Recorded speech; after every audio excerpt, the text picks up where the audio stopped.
What if the life you want isn't a destination, but just one conscious choice away? Every phase of our life serves a purpose. I don't think every one of us needs to do a major overhaul to be able to bring our life back into alignment. How are you showing up when you feel most alive? What needs to be present? I think it's more about making the small daily choices to be more of who you are. Asking what, not why, is a simple yet such a powerful conscious choice that any of us can make, especially in situations when we feel stuck and when we feel helpless. You're always just one conscious choice away from creating the life you want.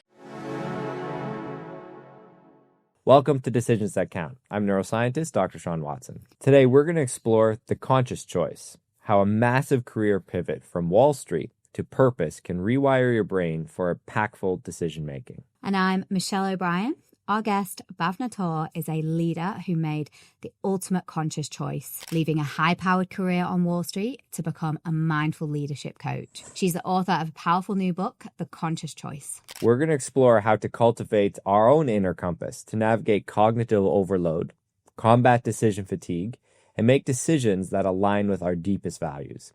Bhavna will share how her personal transformation became the blueprint for empowering thousands of women to lead with more intention and purpose. Welcome to the podcast, Bhavna. Thank you so much for being here. Thank you. It's lovely to be here. Okay. I just want to get straight into this today because I've been following you for a while on LinkedIn. I think your work and your message is amazing. But I just would love to kind of go back and maybe a little bit to the beginning. You had what I think a lot of us would see as this picture perfect life. At what point did you realize that maybe you started to feel a little bit empty and you needed to make a change? You know, on one hand, there was a growing realization that the life that I was living just didn't feel aligned. I think for me, everything came to focus one day. So towards the end of my career, I was also pursuing my MBA at the same time. And I remember I was at an interview where the interviewer turned to me and asked, Bhavna, tell me about a time when you failed and what you learned from that experience. Now, you would think it's a standard question, but that question just completely left me stumped. And I didn't have any good answer for her at the time. And I remember for days and weeks after that, I kept reflecting on what she asked me. And I realized I didn't have a good answer for her because my whole life I had been playing it so safe. I was only really making choices that felt safe, where I felt like there was a high likelihood of succeeding. So I wasn't really taking any big risks in my life. And that's when I really had to ask myself, what has living so safely really done for me in my life? Am I happy? Am I fulfilled? Do I really have the level of success that I want? And the answer to every single question was a big fat no.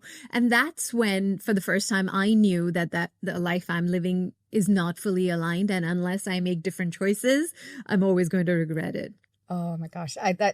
There's so much that I kind of want to unpack in there because that rings very true to me. And I'm big into kind of my self-help books, my podcasts, and, you know, so many people just say, like, you have to do what frightens you. Like, if you want to grow, if you want to learn, and, you know, success is on the other side of that. Yeah. So what happened then? So when I thought about, okay, what can I do next? One thing that was very clear to me is, in order to make a better choice, in order to make better decisions in my life, one thing I really wanted to give myself is the time and space to be able to do that. And so there was just this strong voice in me that kept saying I had to leave behind the chaotic rat race that I was in before. And so also, because at the time I was doing my MBA in social impact,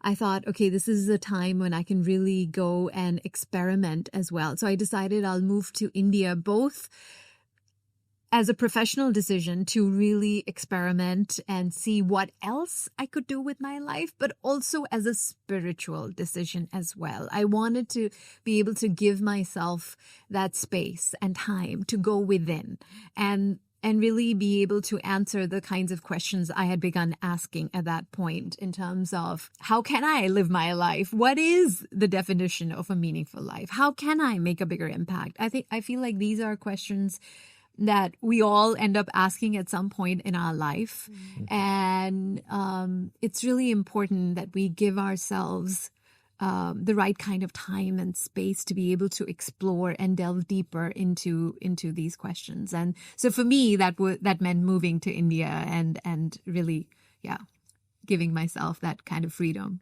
I want to double click on before then too, because it's something really interesting is because you had a moment of kind of like clarity of introspection. Yeah. Since that time, now you've worked with thousands of people. Yeah. What does that look like when like your actions don't align with purpose anymore? So for yourself, you had that experience. Like, what have you seen in other people, or even for myself or for our listeners to maybe identify like, wait, I'm off track.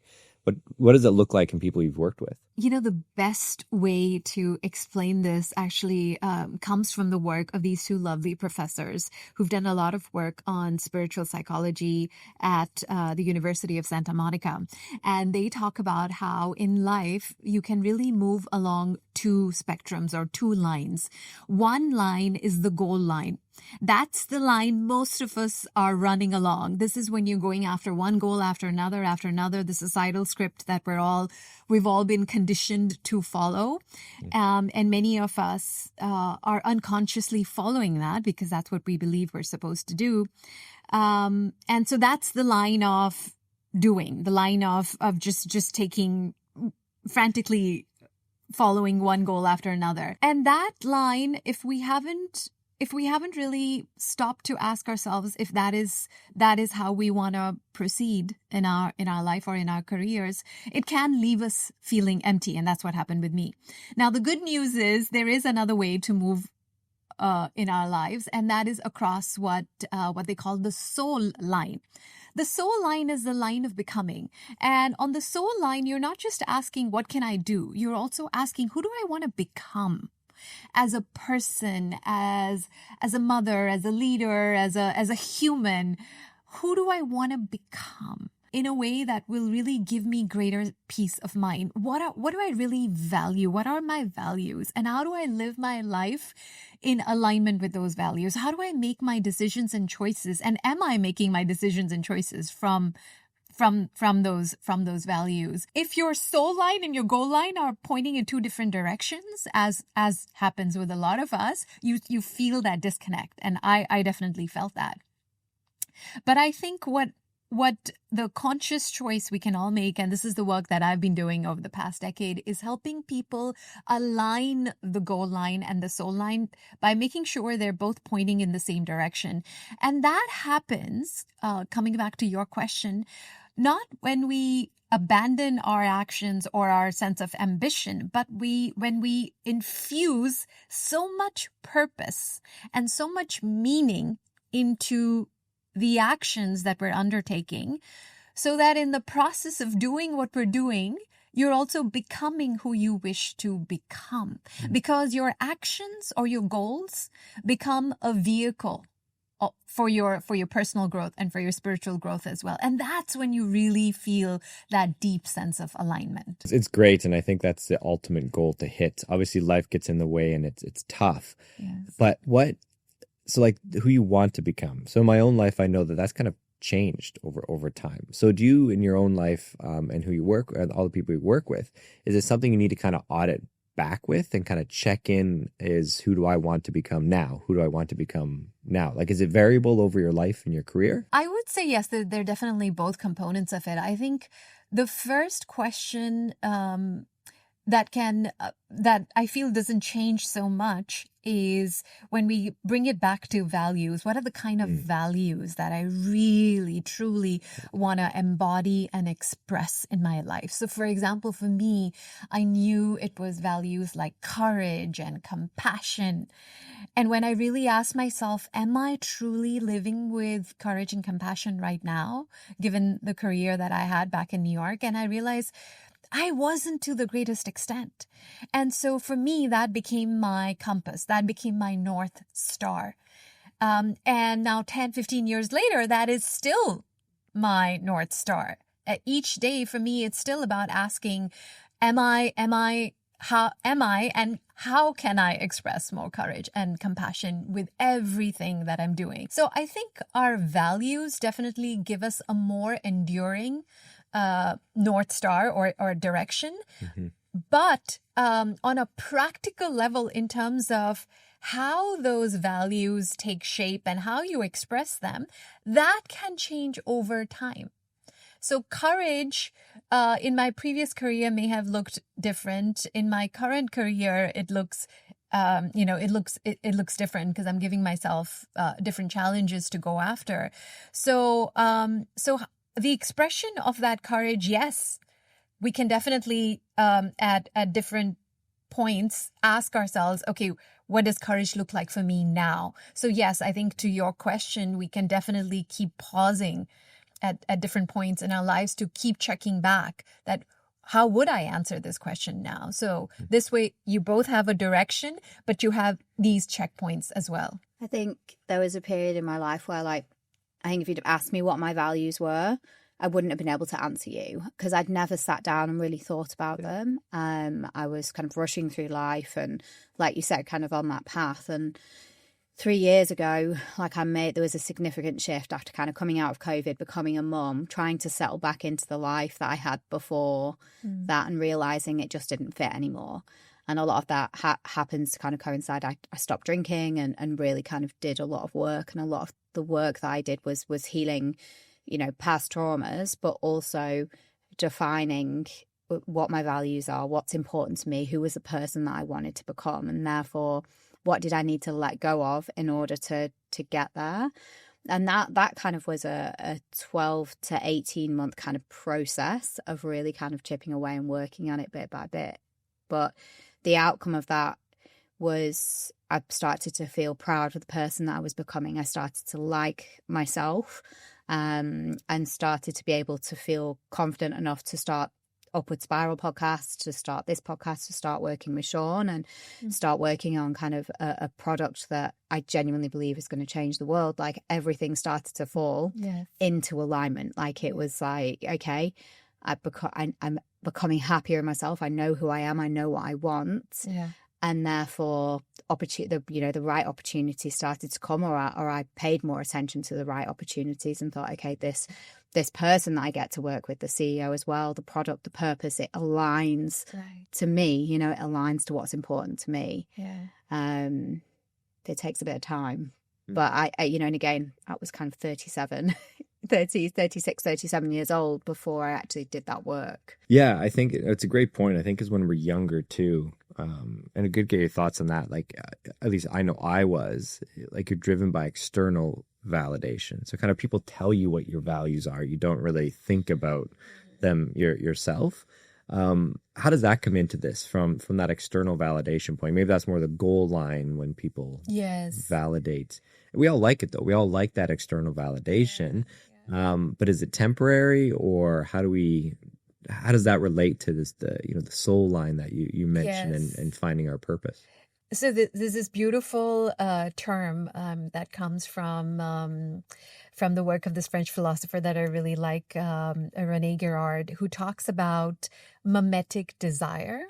And what mimetic desire essentially is when we begin to imitate the desires of others. And that's really what happens on the goal line, where especially when you're younger and you haven't had a chance to really think through, well, who am I and what do I value? and what kind of person do I want to become? So at that point, yes, it's very easy to take on these mimetic desires and go racing down that goal line just like everybody else. So we're chasing the same titles, the same rewards, we're essentially trying to build the same kind of Instagram worthy life, if you will. And look, we do it for a very good and rational reason, because one of the most innate human desires we all have is we want to fit in. We want to belong.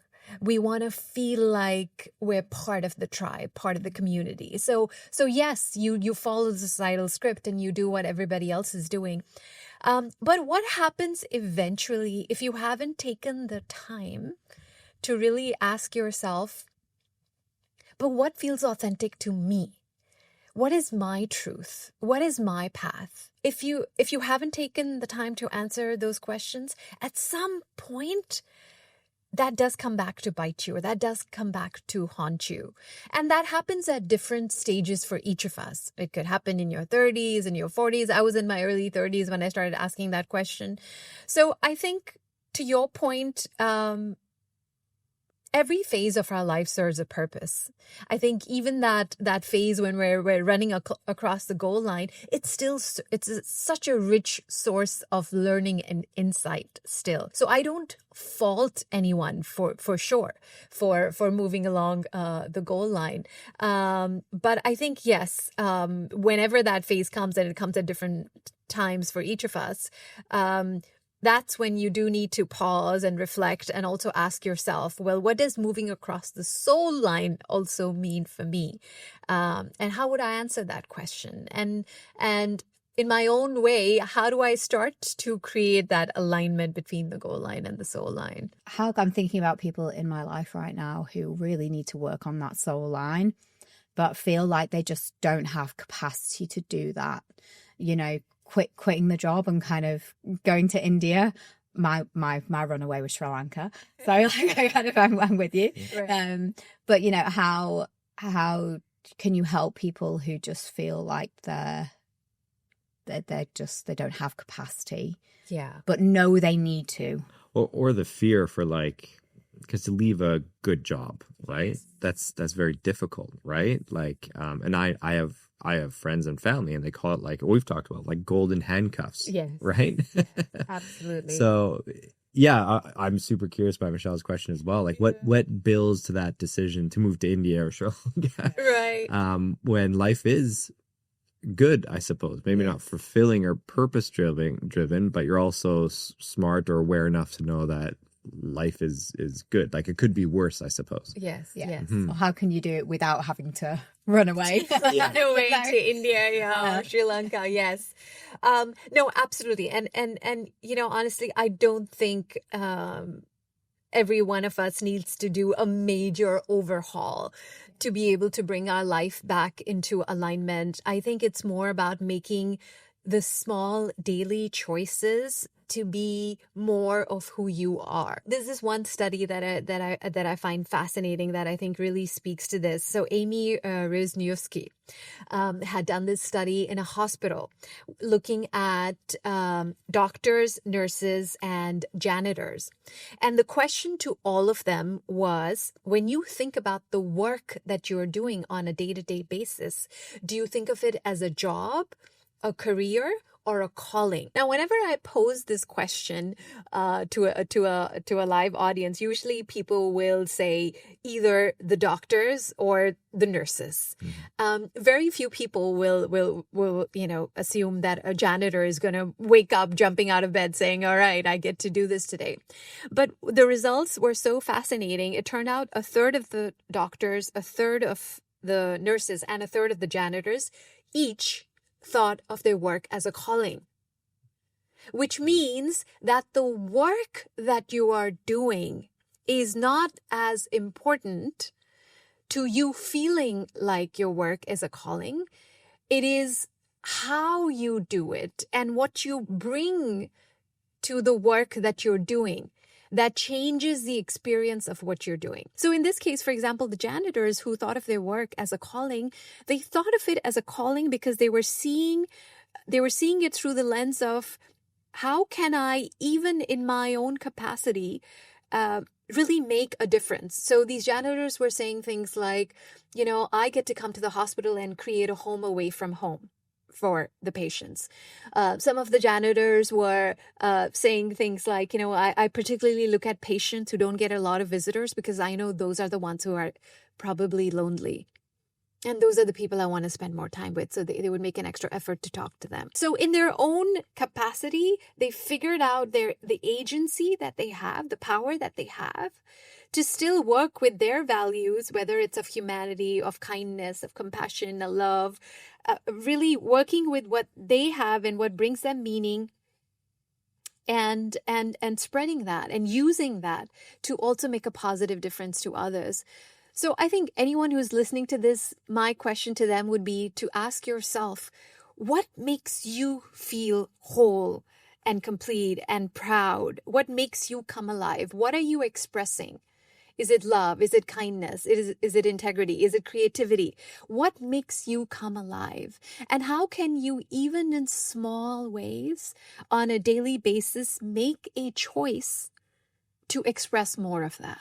I love that. Mm-hmm. Yeah. Can we go one step before that, and maybe someone who's struggling to find their values, or maybe overthinking it a little bit, because sometimes you Google, okay, list of values, and it brings you up 100 values, and you think, okay, I like these 20. We ask AI, Gemini, what's my value? What's my values? Yeah. Are there any exercises that we can help people really kind of narrow down?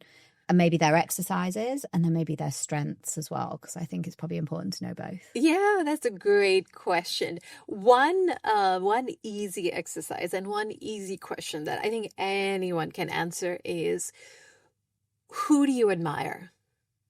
Who do you admire? Who are the people that you're drawn to? This question is so telling. It is so telling because we are innately drawn to people who embody or express what we wish to embody and express, particularly in terms of values.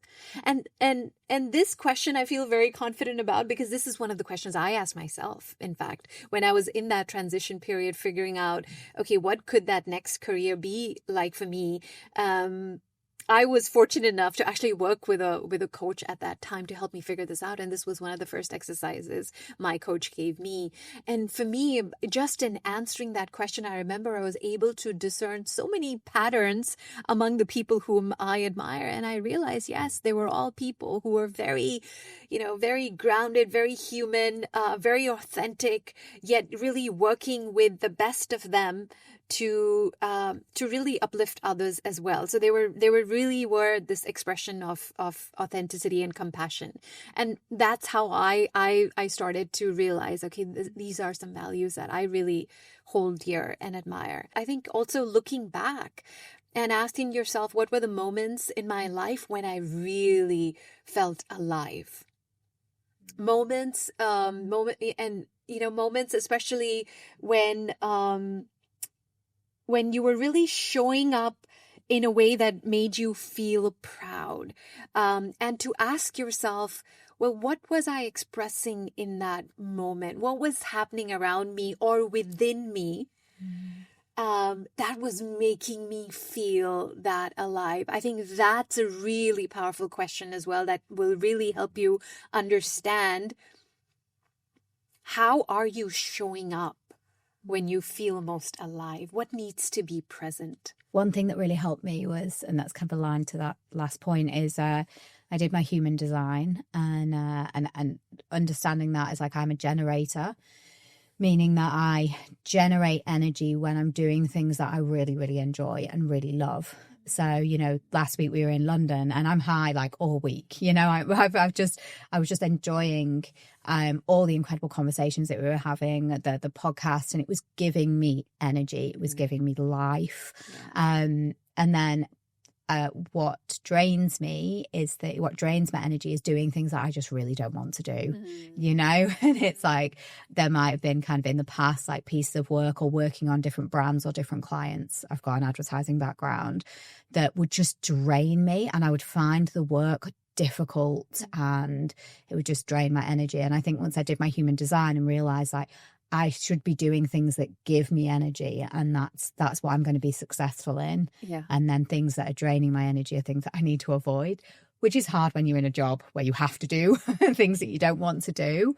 But since kind of coming out of that, and again, another reason for working with Shawn and Aaron is this, I know that this is the right path because it's giving me energy. Yeah, I wholeheartedly agree. Energy is also another really big pointer. Building that self-awareness, I think asking what energizes me and what drains me tells you a lot. And so I think once people have got their kind of values and their strengths, how do we kind of ladder that up into purpose? I think it's about finding the intersection between, on one hand, anchoring in your values and everything and your strengths. So that's who you are. So that's what makes you come alive. And then I think it's about also asking yourself, how can you express those values and express those strengths or use those strengths in a way that also helps others. So sometimes I like to say it's where your passion meets compassion, because passion is about you, what makes you come alive and what you enjoy and what you value. And that's great. That's a great foundational starting point. But what purpose, where purpose really comes into focus is right at that intersection when between what's passion for you and compassion, which is really outward looking, thinking about what can also help others. So for example, I guess, Michelle, looking at what you're doing. So you said you're what energizes you, and then working with your strengths, and I can see you're doing this, is you're working with your strengths to also create that enabling environment for others where other people can also make better decisions. So they're clearly, for you, both are coming into focus. You're very aware of your strengths, but you're also very focused on how can I use this to make a difference for others. And what that looks like for everyone is going to be very, very different. And I also like to say, I don't think it needs to be big and grandiose for everyone. Sometimes it's just something small, like even as, you're a mother, and let's say right now, your entire focus is on raising your children, but even then, asking yourself, how can you use the best of you, the best within you, to create that enabling environment for the people that you love? That's still extremely and beautifully purposeful. So I think for me, I always believe it is about finding that intersection between you and what can also help others. I think that passion and compassion, that's a sweet spot. Mm-hmm. Mm-hmm. You wrote a book. Yes. Yeah. 100 chapters. Yes. Bite size. Right. I'm really curious. So why'd you write the book is the first thing. And then everything that we've discussed so far, kind of where does it fit in for that? So why'd you write it? That's a big task. Yeah. Yeah. So I wrote it because it's really empowering to think of everything in terms of choices. Broadly, when you think about choices, or when you look at your life, you can look at it in terms of things that are within your control and things that are not within your control. And typically we feel a certain sense of powerlessness when we think about things that are not within our control. Or there's a fair amount of confusion sometimes, even with the things that are within our control, but what is the best way to move forward? When you think about it in terms of choices, it's a way to take your power back, because everything that is within your control, you can always think about it in terms of, okay, what are the choices that I can make, however small, that will help me live my life, as we've been talking about, with greater alignment, that will give me that greater sense of meaning or purpose, as we were just discussing. So what are those choices that I can make on a daily basis that will allow me to do that? And with everything that is not within your control, even there, the choice that you make is, how do I respond to this, even though it's not within my control, even though there's very little I can do to change things here, even whether it's the daily frustrations and struggles, the weather, the traffic, or more significant things like you have a loved one who is who has some kind of health condition, and there's very little you can do about it. I think asking yourself, what are some choices I can still make to respond to the situation with more grace, more humanity, more presence? That's still a choice. So when we look at our life in terms of these choices, it's just a beautiful way to take your power back and live with more alignment.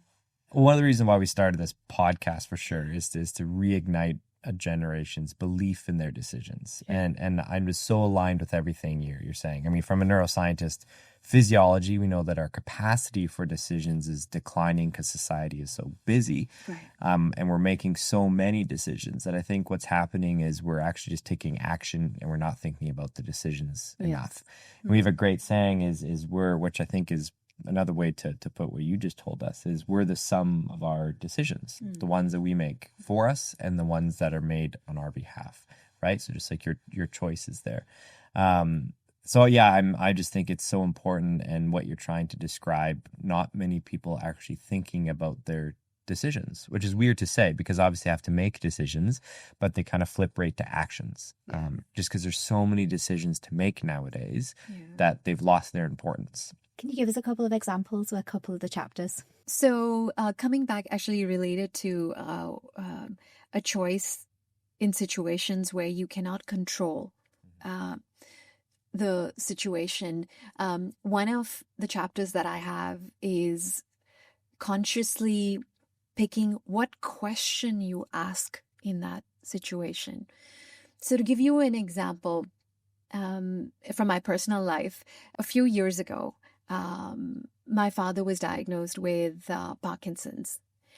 And as you can imagine, when you see a loved one in that kind of situation, there's a lot of helplessness that you experience. And as a family, we were all asking why. And that's a question is very naturally one would ask in a situation like this. Why did this happen? Why did this happen to my father? Why now? And he equally felt very, very powerless in that situation. He had all these hopes and dreams about what he was hoping to do with his life in retirement. And when this condition happened, it just, disrupted everything. At that point, I think collectively, and for me personally, I really had to pause and ask myself, is why the best question to ask in this situation? Because it's just keeping us stuck in this spiral of negativity. So what is a better question to ask? A better question to ask in situations like this is not why, but what. It puts you into a more resourceful mindset, a more solution-oriented mindset.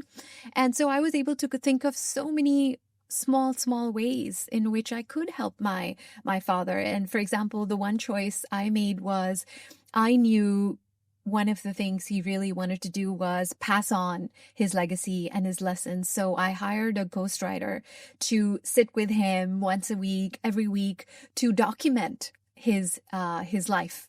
And very recently we turned it into a book, and that was just so gratifying for him and really changed the experience of his life, because even with his health deteriorating, it gave him something to look forward to. So asking what, not why, is a simple yet such a powerful conscious choice that any of us can make, especially in situations when we feel stuck and when we feel helpless. One book that I found like really helped me, and I think it's similar on the similar lines in terms of the conscious choice that you make, was Mel Robbins' Let Them. Yes. And so she has, if you read it, so it's great. So it's you know, stop trying to let or what you think other people like affect you, you know. And an example of that would be you've got let them and let me. So let them, let go of what that person does, says, or thinks. Let me, how am I going to kind of respond to that? So an example I think she gave in the book was sitting on an aeroplane, and someone was sitting right behind her, like coughing and hacking, and it was like awful. And she was just sitting in her seat getting mad. We've all been there, right? You know, someone's sick on a plane, they sound awful, it's loud. You think, God, I'm going to get sick. And, you know, I've got all these things, and you're getting wound up. And she took her breath, right, you know, let him, you know, let them. I can't do anything about the situation, right? Calm down. What can I do? So let me put my mask on, put my headphones on, you know, block out the sound, hopefully block out as many of the germs as I can. You know, I'm going to get into my reading. I'm going to distract myself. I'm going to keep my, you know, breathing low. Again, kind of making that conscious choice to not let this thing that she can't control like ruin her day. I have a few questions from a physiology standpoint. Yes. And just because you have wonderful experience talking to people. So decision fatigue, which we talk about a lot, and this is a physiological phenomenon that our brain just can only make a certain number of decisions every day before the quality of those decisions decline. That has a major effect on us, on our purpose, on our drive, because what happens is our brain will kind of start to avoid decisions as the first consequence, or the second consequence is we default to what we feel is the safest or easiest decision. And physiological, not psychological. So it's just a limitation of the brain, and that's the way it is. And society is making this more and more of an issue. So I think it's one of the most important cognitive disablers of our time. Our parents didn't have to deal with it. They were making hundreds of decisions a day. Now we're making 35,000 a day. With that backdrop now, I feel like it's a lot more difficult to make intentional decisions because the hardware is suffering, right? Yes. Like the actual brain that we have is just struggling to keep up. So do you see that with the people you work with from your own experience, kind of even from the past 15 years ago? Yes. Do you think the landscape has changed, and is it becoming more difficult just because we're just so worn out from a purely decision standpoint? Not being tired, but just decision fatigue. From a physiological standpoint, I think what I've found, and this ties in very powerfully with the work that I do around mindfulness and mindful leadership, is the way you begin your day can have such a powerful effect and a cascading effect on the rest of your day. So one of the things I always encourage is to begin your day with a lot more intentionality. So if you were beginning your day mindfully, you would incorporate some kind of, for example, some kind of stillness, whatever that may mean for you. It doesn't necessarily need to mean meditation. As I know a lot of people struggle with meditation, but it may just be you waking up in the morning, and instead of reaching for your phone, to maybe just sit in silence for a few minutes, to maybe just focus on your breath for a few breaths. It doesn't even need to be that long, but that one decision to begin your day with stillness, with that intentionality, and again, all of the neuroscience behind mindfulness also tells us if you practice this repeatedly over time, it does strengthen that prefrontal cortex region of your brain, which is responsible for helping you make more rational and better decisions. So just that one choice or one decision in the morning to say, I'm not just going to I'm just not going to be fall into autopilot, but let me slow down. Let me consciously pause. And as I'm pausing, also ask myself, how would I like this day to be? How would I like to show up today? What is the value that I would like to carry with me throughout the day that will allow me to make better decisions?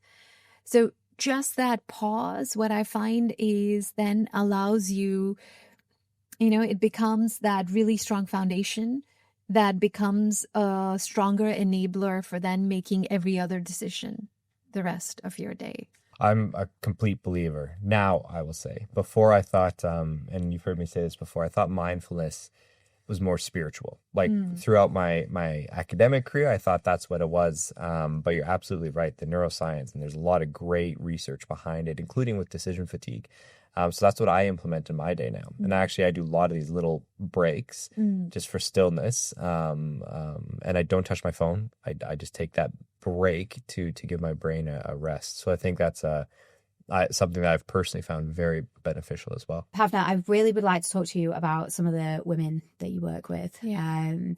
And I think I'd just like to ask what's the biggest barrier that you see with the women that you work with from maybe making more courageous decisions?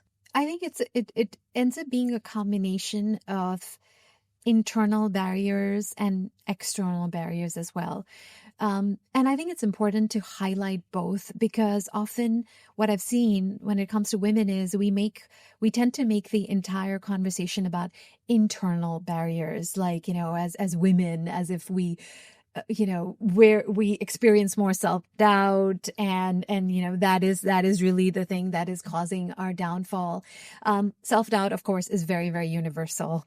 It's not just a woman's thing, but that interplay between internal and external, I think, is very, very important. And I've seen this in my work. And what I mean by that is for us to show up, because you mentioned courage, for us to show up with more courage, with more confidence, you need to be able to say two things. On one hand, you need to be able to say, I can do this.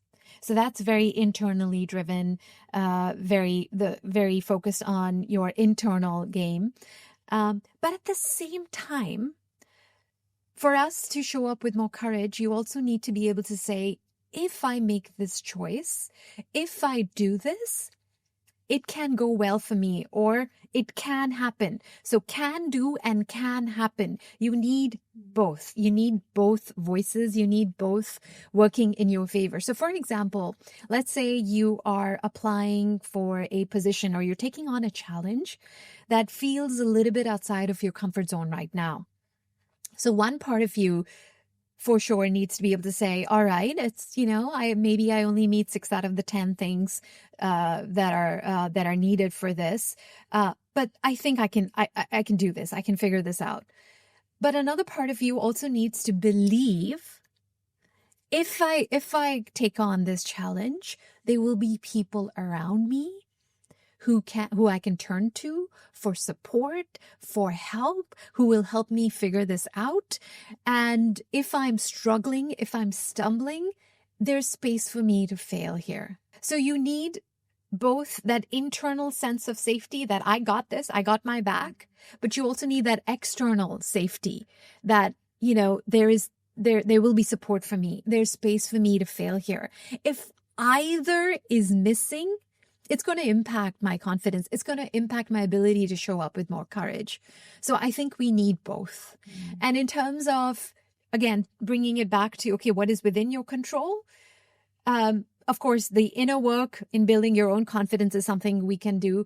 But even with that external bit, where we can influence that is by really creating that supportive ecosystem for yourself, by asking for help, by cultivating those relationships, whether it's at home or even in the workplace with the right kinds of mentors, sponsors, advisors, who can be that sense of support for you. So when you have both, I think that is when we can really show up with more courage. That's amazing. I've never heard that explained that way before. That's really helpful. just because we've just been talking about women, kind of, I would just love to kind of wrap that part up in this one question, which is how do feminine leadership traits like compassion impact a leader's ability to make holistic decisions? I think compassion is definitely a beautiful value, and yes, we tend to categorize it as a feminine value, but it is a value that it's a universal human value that anyone, irrespective of your gender, can express, and you'll see the benefits from doing that. And increasingly, especially now in the workplace, I am seeing that there's compassion is really the thing that makes a difference, because compassion, when you're showing up with compassion, what you're doing is you're trying to strike the right kind of balance between, yes, working with your head and logic and data, but also working with your heart and intuition and really thinking about the impact of your decisions on the people around you. So you're also balancing a focus on results with a focus on people. Compassion is by its very definition, because it's getting you to strike that balance. It allows you to make more holistic decisions, which allow you to show up as a more grounded and wise leader or individual.